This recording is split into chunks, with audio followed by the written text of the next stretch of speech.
Happy Father's Day. Amen. Happy Father's Day. Happy Father's Day. Thank you.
Ako'y 65 years old na sa ngayon. Nung ako'y magkaroon ng unang anak ay 1981.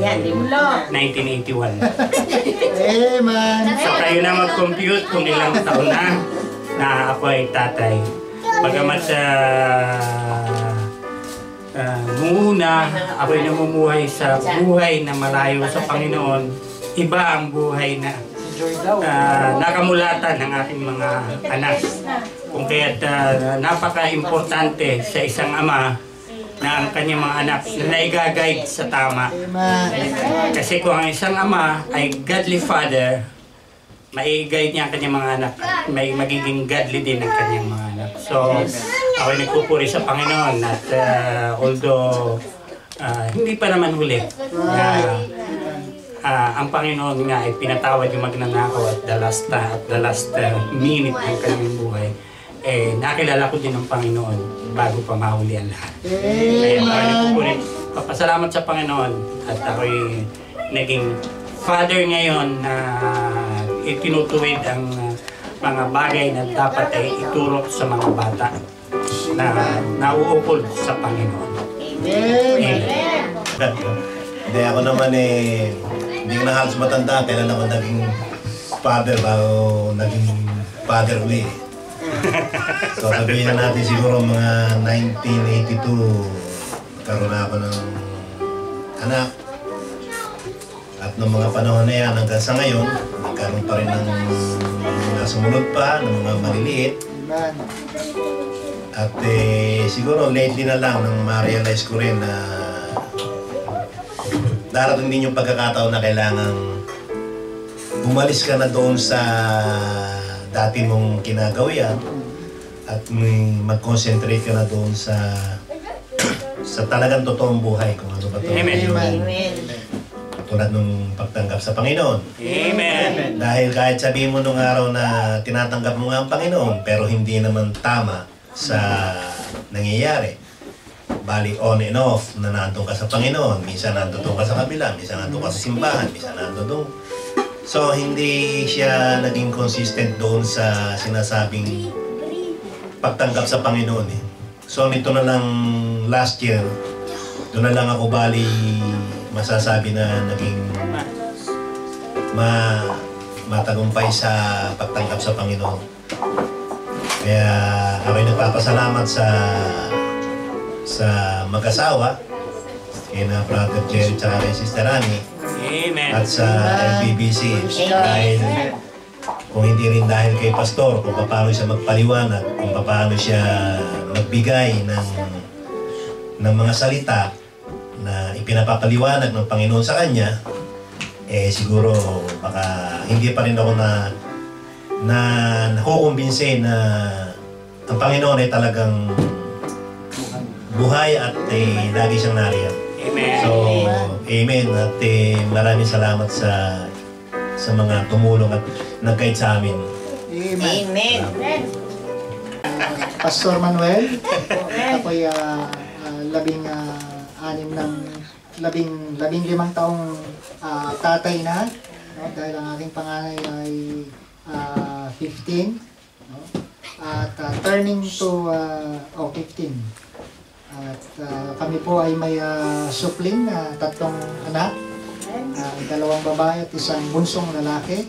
At salamat po sa mga nabulunan. Inom ng tubig. Tingnan mo yung bibig, baka merong laman ng bibig. Madami ang kamay ko. Okay. So, at salamat din po sa humubog sa inyong pastor na kamukha nyo rin na may nanalangin, alaga na po at gumabay hanggang sa lumago sa pananampalataya. At yan po sa church na kinabibilangan ng inyo pong pastor, ang landmark, ang aking ikalawang pamilya. No?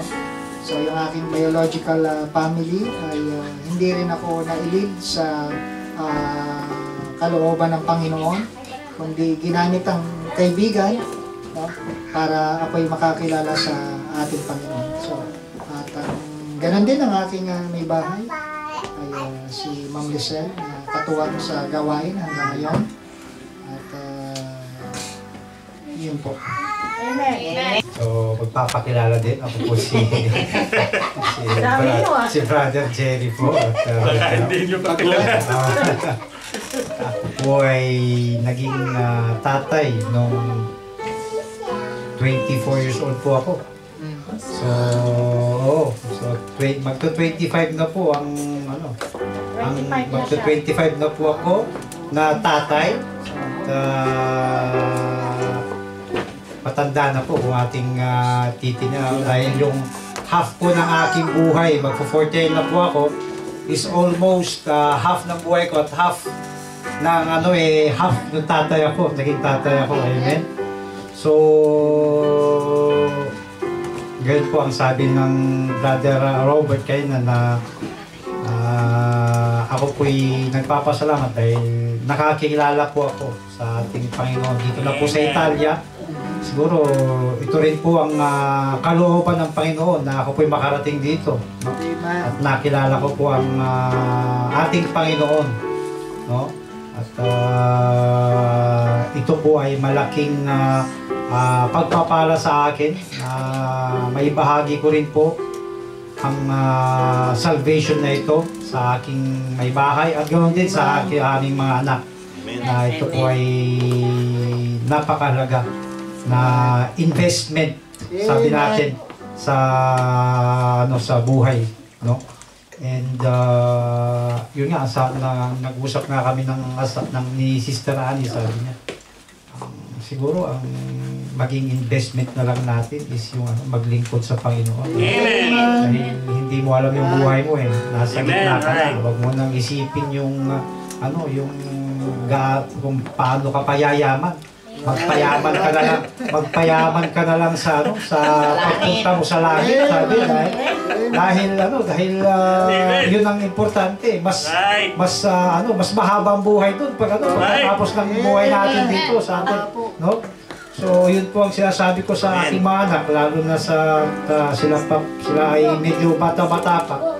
Ang sabi ko mag-invest kayo anak at habang bata pa kayo, mag-invest kayo na kung gusto nyong yumaman, okay lang. Kayo. Dahil di masama. Basta wag nyong kakalimutan, magdasal at yun, na kausapin ng ating Panginoon, sabi ko. At ako po'y natutuwa naman dahil ang mga feedback po ng mga nakakilala sa mga anak ko ay lalong-lalo na yung nagtatrabaho rin sa Panginoon Diyos ko na sabi very respectful daw yung mga anak ko so ako po'y natutuwa. Ganoon din po yung si Jason at si TJ na very positive po yung ano yung mga feedback ng mga nakakakilala sa kanila. Amen. And ito po ay siyempre naging aral na rin po at naturuan na rin po namin. At ito po ay dahil sa Panginoon na nakilala namin. At salamat po at salamat din sa mga nanay na may regalo yata kaya oo, iabot pa po niya. Iabot daw po sa Okay, kanila bago salamat natin po, salamat pabatiin yung mga Kuya Josh. Grazie. Ba't ba kulay ah? May blue color coding. Color coding. Ang dami yata. Mukhang natanggap na nila yung ano, 30 month pay ba yun? Thank you. Natanggap na namin ang mga sweldo nyo. Sa amin din pala galing. Kanino yung Diyos? Ba't di ka nagbigay kay Papa Robert? Nakamali. Kamali ng hawak.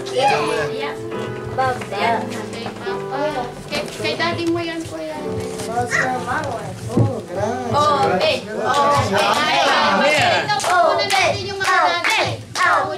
Ayan po ay para sa munting alaala namin sa inyong paghihirap sa amin, sa pagtsatsaga. Pero ganun din naman po kami, nagtsatsaga din kami sa inyo. Kaya pare-parehas lang po. Yun, nagpapasalamat po ako lalo-lalo na sa tatay, lolo, at ano, yung wala daw pangalawang Gloria. Pero ako po siguro nasa 3 Gloria na. At siguro kung hindi kami nagkakilala, siguro ako ngayon Mami. Eto na, hindi na malaman kung saan naandun. Pero nagpapasalamat po ako sa tatay, lolo, at nagkakilala kami. At hanggang ngayon ay andito pa rin, nakatindig at nag-ibang takbo ng buhay, naging napapunta sa matuwid. At kung hindi po sa kanya, siguro ay ako ay nasa lansangan ngayon. Siguro, o kung buhay pa rin, kung ano, hindi. Kaya, happy Father's Day. Love you, love you, love you, love you. At sana ay humaba pa ng hanggat mahaba pa ang pagsasama natin. Happy Father's Day. Happy Father's Day.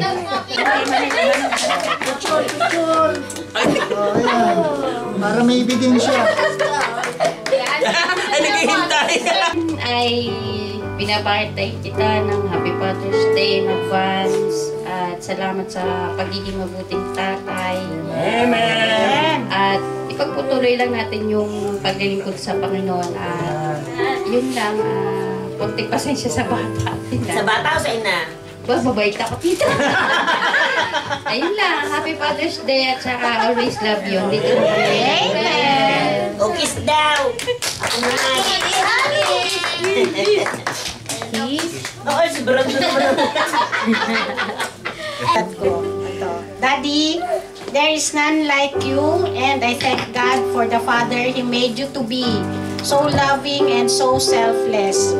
Thank you for your love, respect, understanding, patience, and above all else, for putting God first in your life. Amen! Ay, sige, kang naiyak, hindi. Even above us. We love you immensely.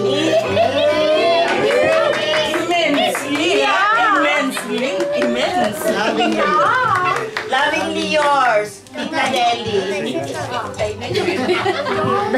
Ako naman po, sa lahat po ng tatay, Happy Father's Day in advance. Salamat po sa inyong mga buhay na pinagagamit Diyos, sa hindi nyo yan. Panginoon. At mas lalo po kayong bigyan ng Panginoon ng kalakasan, physical at spiritual din na kalabuan. At patuloy po kayong magamit pa lalo sa kanya pong gawain. At Happy Father's Day din po sa aking asawa. At salamat sa lahat at I love you. Iiyak na kaya Open!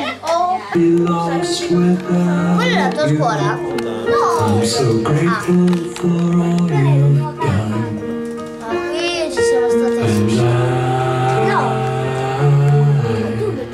Love you, Dad.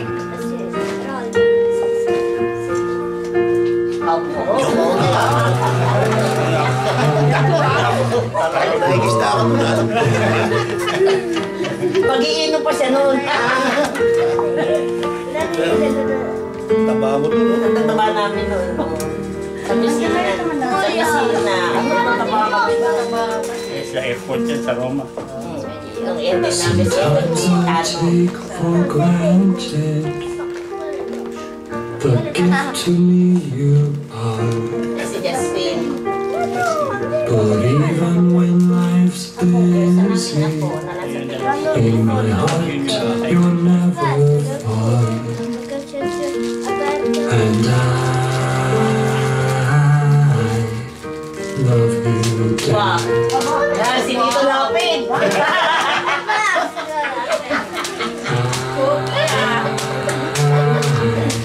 Bagay na yung pastor yung gano'n mo. Si Dora. Si Dora. Doro, perché è maschio. Hindi si Dora. Ay, nakapingin. Pinapasok. Ito si Limel. Ito si Limel. Ay, nakapingin. Love you, Dad. Nagkatadakuhan ni Limel doon nakatawag. Kakita mo ito siya. Amen. Happy Father's Day. Bubuksan namin. Oh, meron pa sa loob pa. Tingnan mo pa yung nasa loob. Personalized talaga. Pati namin nasa loob. Yung bigay ni Diyos. Pastor, may menu na po. Open nyo. Open nyo.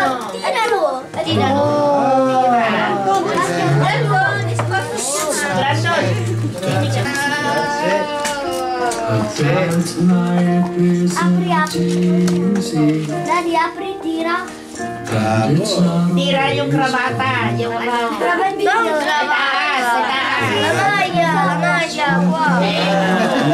Bravo! Grazie. Grazie, mami. Wala yata pangalan ng gumawa. Limuel. Si Ana. Ano sulatan natin? Yun naman daw pong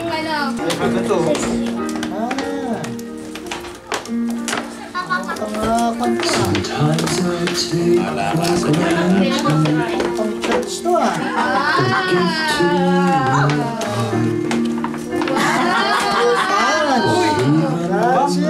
Kompleto! Up and down. Oo nga. May shoes ba? Sige, nagtaga mo na po. Grazie po. Kasi na ba, Daddy? Kung malaki na, dyan naman Sister Jen eh.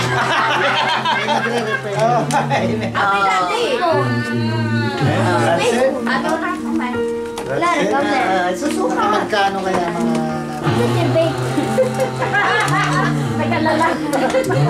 Dad, wait up. Huwag mo kanyang magaling. Grazie.